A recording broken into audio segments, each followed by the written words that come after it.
Sometimes, the best revenge isn't served cold, it's served with a perfect paper trail.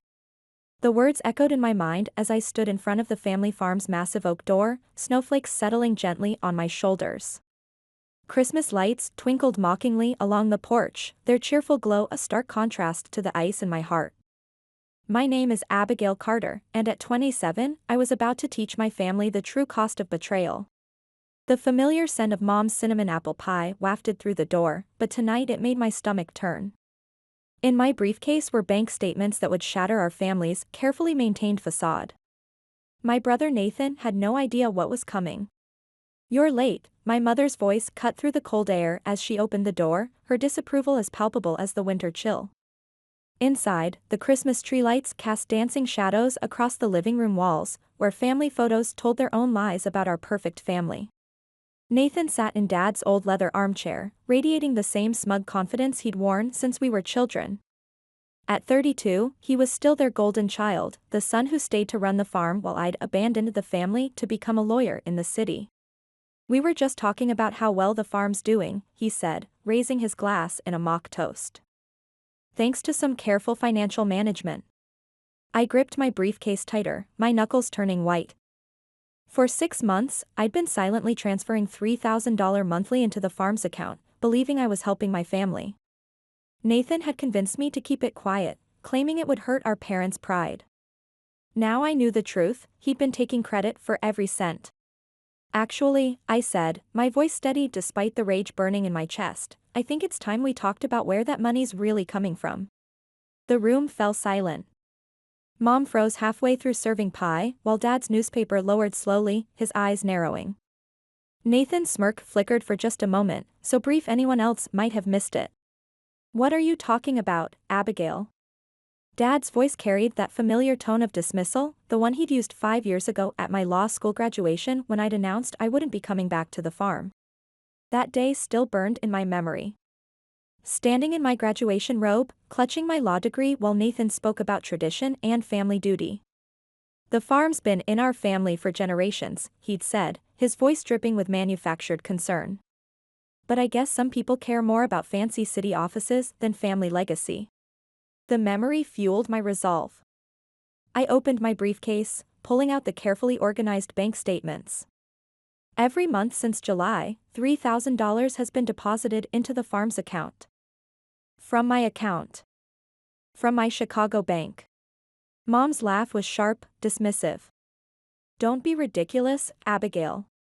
Nathan's been working miracles with the farm's finances. Why would you even say such things?" "Because it's true." I laid the statements on the coffee table, watching as the color drained from Nathan's face. "Every deposit, every transfer, it's all here. With my name on every single one." "Now, Abigail," Nathan started, his voice taking on that soothing tone he used when trying to manage a situation. "You've always had a way of twisting things." "Twist this," I cut him off, sliding another document across the table. "The complete transaction history, certified by the bank. Every deposit I made, thinking I was helping our family. While you took the credit." Dad snatched up the papers, his hands trembling slightly. This can't be right. Nathan's been here every day, working his fingers to the bone." "Working on what, Dad?" "Taking my money and pretending it was his financial genius keeping this place afloat?" My voice cracked slightly, years of pent-up frustration finally breaking through. "Do you want to know what else I found when I started looking into the farm's finances?" Nathan stood up abruptly, his glass slamming down on the side table. "That's enough, Abigail. You always did have to make everything about you." Mom moved to his side, her hand resting protectively on his shoulder. "It's Christmas Eve, for heaven's sake. Why do you always have to cause trouble?" I looked at them, really looked at them. My mother, eternally protecting Nathan from consequences. My father, already folding the bank statements away, unwilling to face the truth they contained. And Nathan, his mask of confidence cracking just enough to reveal the fear beneath. "You're right," I said quietly, reaching for my briefcase. "It is Christmas Eve. And I'm giving this family one last gift of the truth. What you do with it is up to you." As I turned to leave, Nathan's voice stopped me. You can't prove anything, Abigail. It's your word against mine. And we both know who they believe. I paused at the door, a cold smile playing at my lips. You're wrong, Nathan. I'm not that helpless little sister anymore. I'm a lawyer. And I've learned that justice isn't about who they believe, it's about what you can prove. The door closed behind me with a satisfying thud, but I didn't leave. Not yet. Standing in the gathering darkness, I pulled out my phone and opened a carefully prepared email. Attached were documents that would trigger a sequence of events Nathan couldn't possibly imagine. Tomorrow, while the family enjoyed their Christmas dinner without me, the first dominoes would begin to fall. Nathan thought he knew me, the little sister who always backed down, who could be manipulated with a few choice words about family loyalty. He had no idea that every concession, every silence, every moment I played the apologetic younger sibling had been leading to this. As I walked to my car, snow crunching under my boots, I smiled. Sometimes the best revenge isn't just about exposing the truth, it's about orchestrating its revelation with surgical precision. And I had learned from the best, spending years in courtrooms where victory belonged to those who built their cases methodically, meticulously, irrefutably. Nathan was right about one thing, I had changed. The farm girl who left for law school with dreams of making her family proud was gone. In her place stood someone who understood that justice and vengeance sometimes walked hand in hand. Starting tomorrow, my brother would learn exactly what that meant. The morning after Christmas dawned bitter cold in Chicago. I stood outside the First National Bank's towering glass doors, watching my breath form clouds in the freezing air. The weight of my laptop bag felt heavier than usual, it now carried the future of my entire family. We're not technically open yet, the security guard said as I approached, then recognition flickered across his face. Oh, Ms. Carter. Didn't expect anyone from Morrison and Reed this early, especially the day after Christmas. I forced a smile, clutching my law firm ID. Time-sensitive case, Jim. Is Thomas in yet? Always is, Jim nodded, holding the door. As I passed, he added, everything okay? You seem different today. Different. Yes, I supposed I was. The Abigail Carter who usually walked through these doors was known for her warm greetings and friendly chats. That Abigail had left with the last snow of Christmas Eve. The bank's marble floors echoed with each step as I approached the senior financial advisor's office. The building was nearly empty, perfect timing for what I needed to do. Through the glass walls, I could see Thomas at his desk, already buried in paperwork.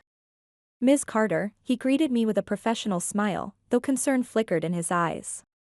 What brings you in so early after the holidays? I placed my law firm business card on his desk, followed by a formal letter. I need every transaction record, wire transfer, and financial document related to the Carter family farm account for the past 18 months. And I mean everything, Thomas. His eyebrows rose slightly. That's quite extensive. May I ask why?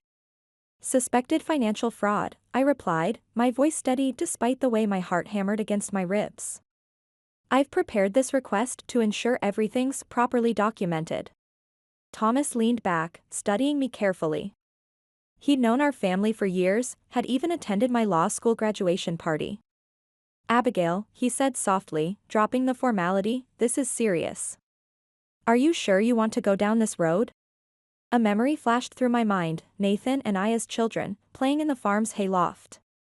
He'd always been protective then, keeping me safe, making me laugh. When had that brother disappeared? I'm sure, I said, pushing the memory aside. And Thomas? I need absolute discretion on this. 20 minutes later, I sat in a private consultation room, surrounded by stacks of financial records. Each page revealed a new layer of Nathan's deception. It wasn't just my monthly transfers he'd been taking credit for, he'd been playing a much bigger game. Look at this, I muttered, marking another suspicious transaction. Funds moving between accounts in patterns that made no sense for a farming operation. Equipment purchases that never arrived at the farm. Invoices from suppliers that didn't exist. My legal training kicked in as I meticulously documented everything. Nathan hadn't just stolen my credit, he'd built an entire house of cards using the farm's accounts. And I was about to pull out the foundation. My phone buzzed, a text from Nathan, family meeting tonight. Dad insists. Don't make this worse than it needs to be. I could almost hear his condescending tone, the same one he'd used throughout our childhood when covering up his mistakes. Just let me handle it, Abby, he'd say, and somehow I always did. Oh, it's already worse than you know, I whispered, adding another document to my growing evidence pile. A soft knock interrupted my thoughts. Margaret, one of the senior tellers who'd known me since I opened my first savings account, peeked in. Brought you some coffee, dear. You look like you could use it. Her kindness nearly broke me. Thanks, Margaret. She lingered, concern evident in her motherly face. I know it's not my place, but I've been watching those farm accounts for years. Things haven't been right for a while now. I looked up sharply. What do you mean? Margaret glanced over her shoulder before closing the door. Your brother, he comes in sometimes, usually late on Fridays. Always with complicated requests, always charming his way through them. Last month, when he tried to transfer a large sum without proper authorization. She trailed off, shaking her head. What happened? I refused the transfer. He got angry, not his usual charming self at all. Said something about teaching people their place. She met my eyes. That's not the Nathan I used to know. No, it wasn't. But maybe it was the Nathan he'd always been, and we just never wanted to see it. By afternoon, the picture was clearer than I'd ever wanted it to be. Thomas returned with another stack of papers, his face grave. Found something else you should see. These loan applications. He spread out several documents, each bearing Nathan's signature. My brother had been using the farm as collateral for personal loans, forging our parents' signatures. The dates aligned perfectly with my deposits. He'd been using my money to make minimum payments, keeping the scheme alive. One more thing, Thomas added, pulling out a final document. This just came across my desk this morning. He's attempting to secure another loan, using the farm equipment as collateral. My hands trembled as I read the application. The amount was staggering, $250,000. Due to be processed tomorrow. The pieces of the puzzle clicked into place with sickening clarity. Nathan hadn't just been manipulating me, he'd been systematically bleeding the farm dry while maintaining a facade of financial success. I pulled out my phone, opening my email. The draft I'd prepared last night needed updating. This wasn't just about exposing Nathan's lies anymore, it was about stopping him before he destroyed everything our family had built. Working methodically, I began building my case. First, I contacted every major equipment dealer in the state, documenting Nathan's fraudulent purchases. Next, I prepared letters for the Agricultural Board and local farming association, detailing the pattern of financial misconduct. Finally, I drafted a comprehensive report for the State Banking Commission. The real masterstroke came in the form of an anonymous tip to the regional tax office. Nathan's creative accounting was about to receive the scrutiny it deserved. My phone buzzed again. Nathan, whatever you think you're doing, stop. You have no idea what you're about to unleash. I stared at his message, remembering another time he tried to intimidate me. I was 16, had discovered him stealing from Dad's emergency fund. Don't be stupid, Abby, he'd said. Who do you think they'll believe? The perfect son or the troublemaking daughter? He'd been right then. But not anymore. I typed back, actually, I do. The question is, do you? As the afternoon wore on, Margaret brought me more coffee and a sandwich I barely touched. The evidence mounted, false invoices, manipulated books, diverted funds. Each discovery made me feel simultaneously stronger and more sick. That evening, I sat in my hotel room, watching the snow fall outside. On my laptop screen, dozens of emails waited in the draft folder, each one targeted to expose a different aspect of Nathan's fraud. One click, and the carefully constructed dominoes would begin to fall. I thought about our parents, about how this would affect them. Mom's cherished family dinners, Dad's quiet pride in the farm's supposed success, all of it built on Nathan's lies. And my silence. A new text from Nathan appeared, "Just talk to Mom and Dad. They're worried about you, Abby. Say you're not thinking straight. Come home, we can work this out." The old Abigail might have wavered. Might have given in to the guilt, the family obligation, the deeply ingrained habit of letting Nathan handle things. But I wasn't that Abigail anymore. "Ms. Carter?" Thomas's voice came through my phone. "Those loan documents you asked me to review? There's more. Your brother's been doing this for years. The pattern goes back even before your deposits began." I closed my eyes, letting that sink in. Nathan hadn't just taken advantage of my help, he'd been bleeding the farm dry long before I started sending money. My assistance hadn't saved the farm, it had just given him more resources to exploit. Opening my laptop, I began the final phase of my plan. By morning, Nathan would learn that his sister wasn't just a successful lawyer, she was someone who'd learned to turn evidence into ammunition. The first email went to the State Banking Commission. The second to the Agricultural Board. 3 more to the main farm equipment dealers in the region. Each message was perfectly crafted, backed by irrefutable evidence, and designed to trigger immediate investigations. Finally, I sent one last message, to our family's accountant, who'd known me since I was a child. Attached was a complete dossier of Nathan's activities, with a note, "Review this tonight. Tomorrow morning, show it to my parents. They deserve to hear it from someone they trust." As I pressed send on the final email, a strange calm settled over me. In law school, my favorite professor had a saying, "The truth doesn't need allies, it needs evidence." I had spent the day building not just a case, but an inescapable web of consequences. My phone lit up with a final text from Nathan, "Family always protects family. Remember that." I touched the screen, remembering all the times that phrase had been used to silence me, to make me complicit in Nathan's schemes. Not anymore. I typed my response carefully, "I agree. That's exactly what I'm doing." Tomorrow, while Nathan sat down for another day of playing the dutiful son, his carefully constructed world would begin to crumble. Not with a bang, but with the quiet ping of emails arriving in dozens of inboxes across the state. Sometimes the best revenge isn't about confrontation, it's about calculation. And I had calculated everything down to the last decimal point. Looking out at the snowy Chicago night, I felt no triumph, no satisfaction. Only a quiet certainty that I was finally doing what I should have done years ago. Justice wasn't just about punishing the guilty, it was about protecting those who couldn't protect themselves. Even if those people were my own parents. Even if the guilty party was my own brother. The snow continued to fall, covering the city in a blank white sheet. Tomorrow, everything would change.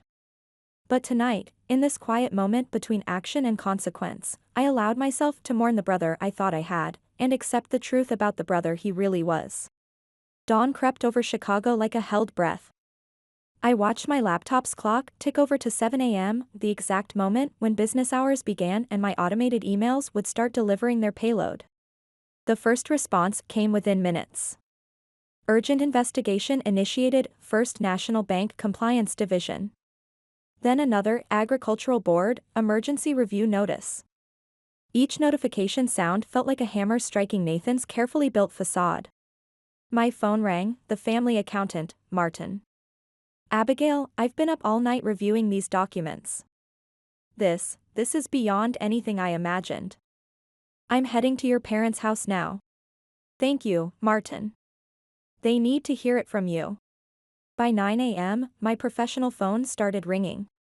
I'd anticipated this, law firms across the state would be receiving notices about the Carter family farm investigation. I let each call go to voicemail, knowing my out-of-office message would direct them to the appropriate authorities. A text from Nathan, "What the hell did you do?" I didn't respond. He'd find out soon enough. At 10:30 a.m., the first real blow landed. The state's largest agricultural equipment dealer sent a formal notice canceling all pending contracts with the farm. 2 minutes later, their legal department forwarded evidence of Nathan's fraudulent purchases to the state attorney's office. My phone buzzed again, this time from an unknown number. I answered cautiously. "Ms. Carter?" This is Detective Sarah Wilson, Financial Crimes Division. We've received some concerning documentation regarding the Carter family farm. Would you be willing to come in for a statement? Of course, Detective. I've prepared a comprehensive file for your department. Another text from Nathan, this one longer. You think you're so clever with your lawyer tricks? You've just destroyed this family. Hope you're proud of yourself. I saved the message, more evidence of his character for the inevitable confrontation. By noon, the dominoes were falling faster than even I had anticipated. The Agricultural Board had frozen all farm subsidies pending investigation. 3 more equipment dealers had canceled contracts.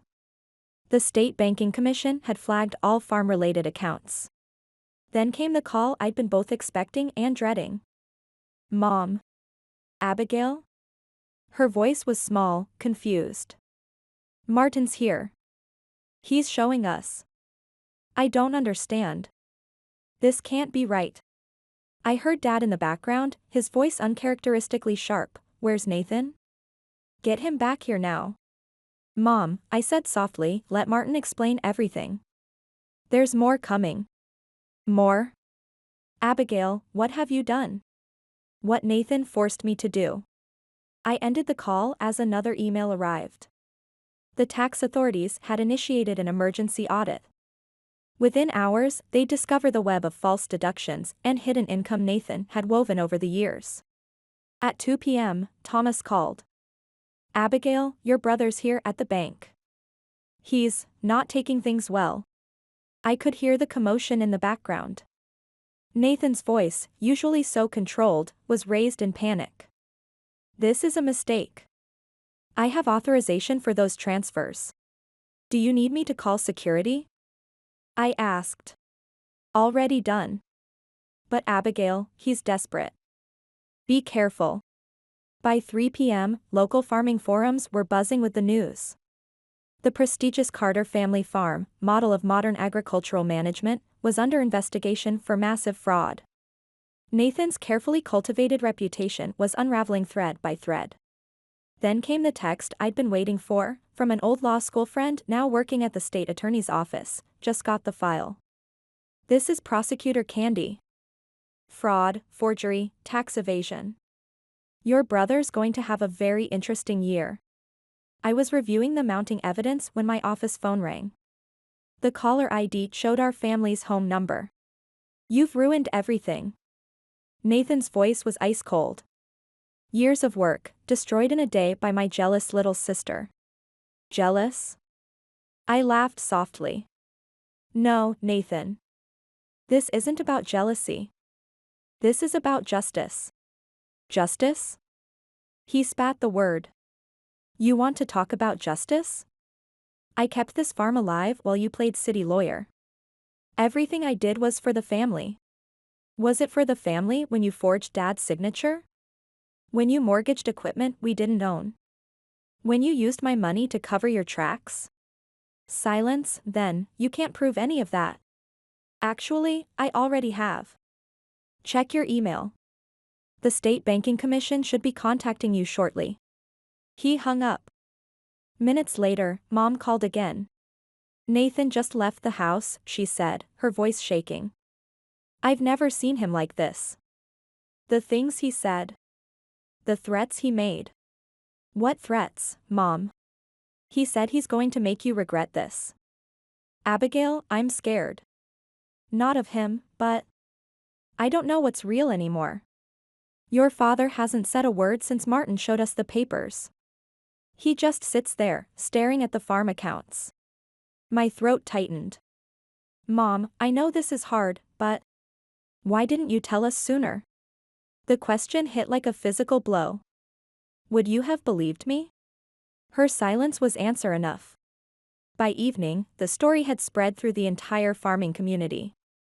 The local news was running a piece on financial irregularities at historic Carter Farm. Nathan's phone was disconnected. Dad's truck was still parked in the same spot it had been that morning, as if he couldn't bring himself to move. I sat in my office, watching the sun set over Chicago's skyline. The day's events had unfolded exactly as I'd planned, yet the victory felt hollow. I'd won, but at what cost? My phone buzzed one last time, an email from Nathan, sent from an internet cafe. Congratulations, sister. You've won. The farm's reputation is ruined, our parents are devastated, and your precious truth is out. But remember this, families are supposed to protect each other. You chose revenge over family. Live with that. I started typing a response, then stopped. Nathan still didn't understand. This wasn't about revenge, it was about finally breaking free from the lies that had bound our family for years. As night fell, reports kept coming in. The bank had frozen all farm accounts. Equipment dealers were reviewing years of transactions. Tax investigators had scheduled a full audit. Nathan's carefully constructed house of cards hadn't just fallen, it had burned. I pulled up the last document I needed to send, a detailed statement for the Financial Crimes Division. My finger hovered over the send button as a final text came through from Mom. The police are here. They're looking for Nathan. Please, Abigail, tell me this isn't really happening. I pressed send. It's happening, Mom. And it needed to happen. Looking out at the city lights, I thought about tomorrow. Nathan would be found eventually. The investigators would build their case. Our parents would have to face the truth about their perfect son. And I would have to live with being the one who brought it all crashing down. But for the first time in years, I felt truly free. The weight of complicity, of silent acceptance, of watching Nathan manipulate and deceive, it was finally lifting. My office phone rang one last time. Detective Wilson again. Ms. Carter? We've found some additional discrepancies in the farm's accounts. Transactions dating back even further than we thought. This isn't just fraud anymore, we're looking at a potential criminal enterprise. I suspected as much, Detective. You'll find everything documented in the file I just sent. One more thing, she added. Your brother, he's made some concerning statements. Until we locate him, you might want to take precautions. I thought about Nathan's last email. Don't worry, Detective. I've already taken every precaution necessary. As I gathered my things to leave, a final email arrived from the State Banking Commission. They'd completed their preliminary review. The scope of Nathan's fraud was staggering, nearly $800,000 in misappropriated funds, forged documents, and fraudulent loans. Tomorrow would bring more revelations, more consequences. But tonight, watching snow begin to fall over Chicago, I felt a strange sense of peace. The truth, as my law professor used to say, has a way of demanding to be heard. Nathan had spent years building his web of lies, thinking himself untouchable. He'd forgotten one crucial detail: his little sister had grown up to be a lawyer who specialized in unraveling precisely the kind of deceptions he'd perfected. Sometimes justice wears a suit, carries a briefcase, and knows exactly how to use the system to expose the truth.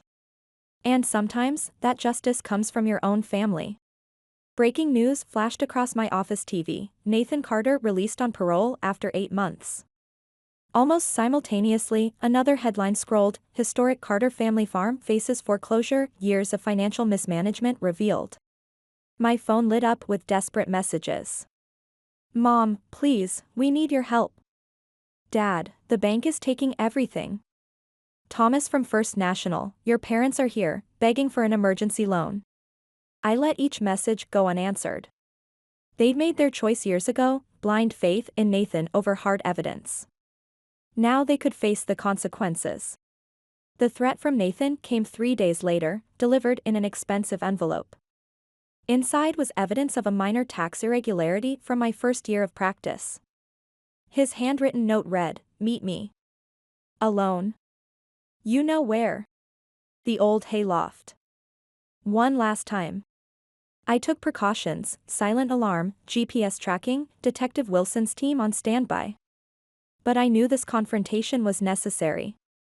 Not just with Nathan, but with everything the farm represented. The property looked defeated. Foreclosure notices plastered the gates. Equipment sat idle, already tagged for auction. Mom and Dad's house, once proud, showed signs of neglect they couldn't afford to fix. Nathan stood in the hayloft, silhouetted against the setting sun. 8 months, he said without turning.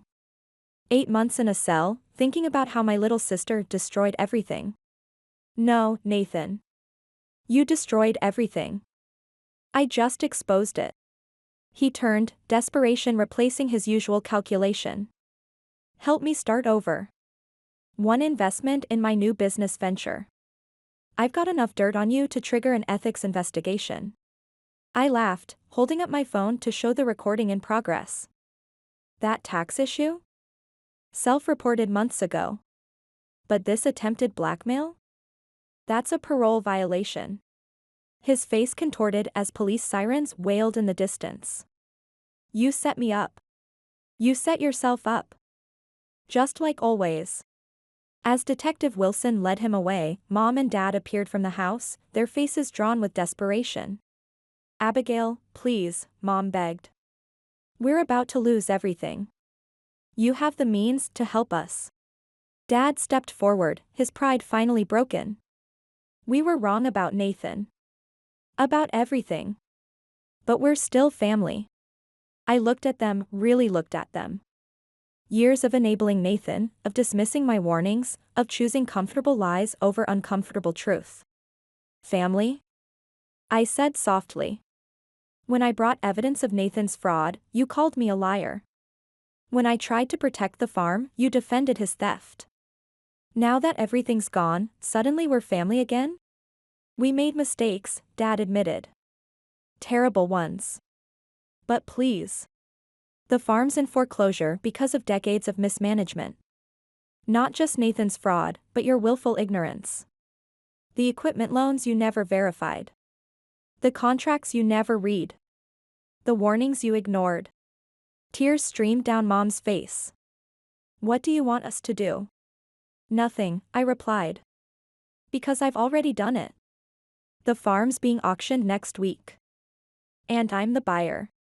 Their faces paled as understanding dawned. The property's being converted into an education center. Young farmers will learn financial literacy, fraud prevention, and modern agricultural management. They'll learn from your mistakes. You're taking our home. Mom whispered. No. You took your home when you chose lies over truth. I'm simply ensuring something good comes from it. Dad straightened, a flash of his old pride returning. We won't leave. This land has been in our family for generations. Check your mailbox. Formal eviction notices, delivered this morning. You have 30 days. As I turned to leave, Mom called out, where are we supposed to go? That's not my concern. Just like my warnings were never yours. 6 months later, I stood at the podium of the National Agricultural Business Conference, accepting the award for innovation in farm protection. The Education Center had already helped identify and prevent millions in potential fraud. My law firm occupied 2 floors downtown, specializing in protecting family businesses from internal fraud. On my desk sat thank you letters from families we'd helped avoid fates like ours. The old farmhouse had been converted into administrative offices. Mom and Dad had moved to a small apartment in town.